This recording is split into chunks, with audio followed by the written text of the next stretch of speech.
So is UNHCR fit for purpose?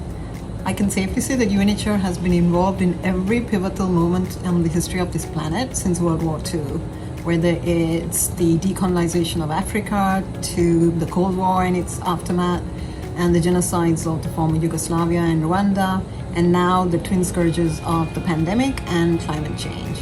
You ask if at the ripe old age of 70, UNHCR is still fit for purpose. I say yes, unequivocally yes, we are. I'm immensely proud to work for an organization that continues to learn and to evolve. UNHCR is an organization that draws on the vast experience of colleagues who, like me, have dedicated themselves to building a world in which every individual continues to exercise agency and retains their human dignity even under the most difficult of circumstances. UNHCR remains a relevant actor because of its commitment to its protection mandate, its flexibility, and proven operational capacity. Well, I think UNHCR is still fit for purpose in all parts of the world, but it needs to be further decentralized. I know UNHCR went through an internal decentralization process, but that's not sufficient for me. We need to move outside capital cities, much more on the routes, in the place where refugees and asylum seekers are. Is the refugee concept fit for purpose? Well, the definition was drafted 70 years ago and still remains as relevant today as it did all those years ago. And the drafters really crafted a concept that is still relevant today and which governments and legislative and judicial bodies around the world use to cover just about every refugee situation you can think of. Do we need a better definition of refugee? This is certainly not a new debate. In our work in Africa, we may look to the OAU's 1969 Convention governing the specific aspects of refugee problems in Africa, which can often be more reflective of the dominant circumstances that cause individuals to flee on the continent. As with any definition, context is critical. I would therefore encourage more introspective thinking around the label of refugee and what that means to different people, to an academic, a practitioner, a politician, a citizen. The importance and endurance of the refugee definition remains valid, but it needs to be interpreted according to the progressive evolution of international law and according to the emerging protection challenges around the world. In the case of the Americas, the refugee definition is strengthened and complemented by the application of the American Convention on Human Rights, as well as the 1984 Cartagena Declaration on Refugees. There's still a significant difference for me between what is a vulnerable migrant and what is a refugee.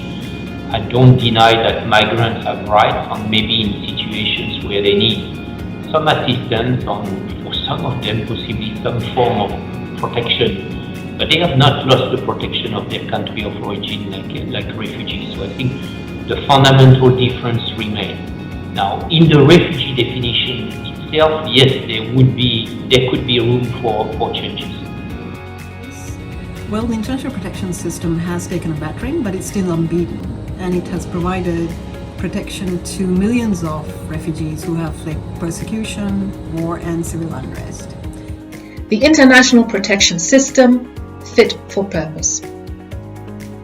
It seems to me that more and more frequently we have to field questions about whether the international protection regime is fit for purpose.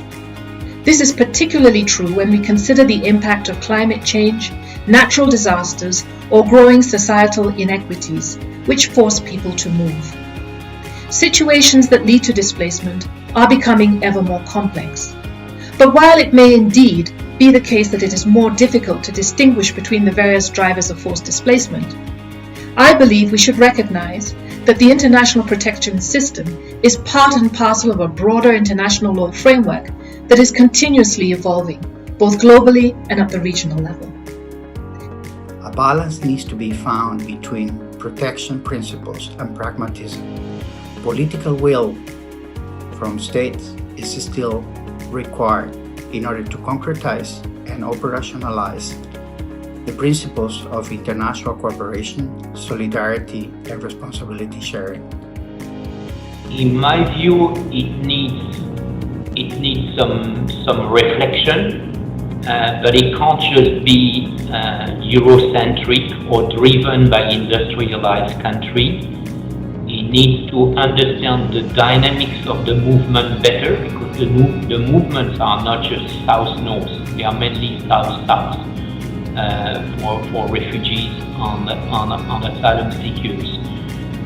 But in my current position as a special envoy for the Central and Western Mediterranean situation, I see life being broken down and lost every day, on routes, at sea, in traffickers' warehouses, in immigration detention centers. And, we can't live with that. We can't live with that. Those dangerous movements must be avoided, and they must be avoided with credible alternative for the people.